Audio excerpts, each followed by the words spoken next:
Look at that. Turns out the Department of Justice does, in fact, have the transcripts of President Joe Biden's discussion with his biographer from the classified documents probe after saying a month ago that they did not have them. It's funny how that happens. All of a sudden, they just magically turn up after Biden drops out of the race. The DOJ filing a court document saying, quote, the department located six electronic files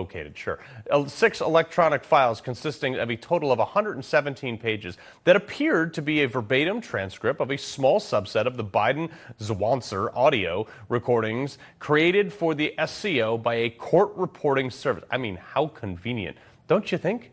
Did they really just think we're that stupid? Well, host of the nationally syndicated Tony Katz show, Tony Katz himself, obviously, and executive editor at Newsbusters, Tim Graham. All right, Tim, why did the Democrats just think we're so dumb? Well, they also probably want to say, see, our Department of Justice is suddenly independent. Yeah. This is the biggest lie that we've all been forced to laugh at, which is that Biden's Justice Department was independent of the president. I mean, they have every reporter at a so-called mainstream outlet feeds us this line, and it's always been preposterous. Right. But, Tony, I sit here, and I'm thinking to myself every single day that there's no way that they will think we're dumber than we are. But they every single time, they think we're just like a bunch of kids with crayons eating glue.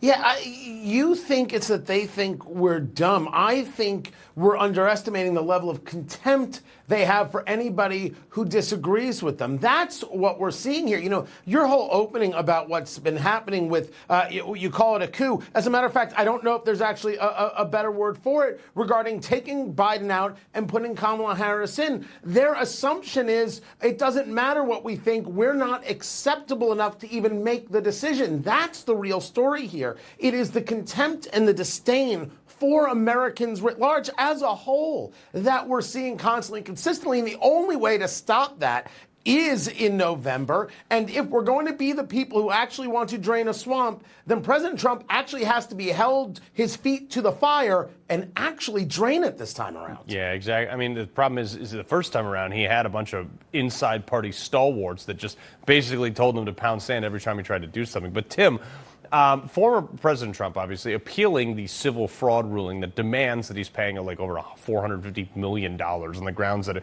he was excessive or unconstitutional, whatever they came up with to try to pin him to the wall on that one. I mean, like, this is crazy. It is, and it's overwrought. And obviously, once again, this whole series of lawfare events, this is why they say, why don't these scandals dent Trump? Because everybody realizes this is a Democrat tactic. Mm-hmm. At a time right now where they're all running around saying, we can't wait for Kamala versus Trump, it's the prosecutor versus the convicted felon. That's why they sue him. That's why they indict him, so they can use it as talking points in the campaign trail. Yeah, no, that's crazy. But Tony, you know, think about this, though. We over here at this network didn't forget about people like Fani Willis. The Georgia Court of Appeals will not hear arguments on Fani's role in the Georgia case until after the election. They're going to start hearing it on December 5th. I mean, I'm thinking to myself, it's like, okay, this was like the big deal. This was the one that they're going to get him, the one that they could actually stick him in jail. And now it turns out that the prosecutor, the DA on that thing, might actually be the villain. She is the villain because she couldn't keep it in her pants. She did this to herself, her and her lover, Nathan Wade there. I don't know what's going to happen with this case because remember, this is state law, not federal law. So you've got a lot of different thoughts, rules, and regulations to it. I think the real question is about those federal cases with the non-special counsel, special counsel Jack Smith that are going to matter quite a bit. But this happening now after the election, the whole plan to try and engage in election interference, which it was, has blown up magnificently. It can't be denied. Yeah, exactly. But, Tim, this is like the one state crime where Trump allegedly wouldn't be able to pardon himself, so they were going to get him with this, with the RICO. This is the same one that made Mayor Rudy Giuliani file basically bankruptcy charges. Well, all we have here is all these walls that were supposed to close in on Trump, and the walls have collapsed. How upsetting that the media has tried this whole time to say all of these things would turn out to be very damaging for Trump in the fall campaign.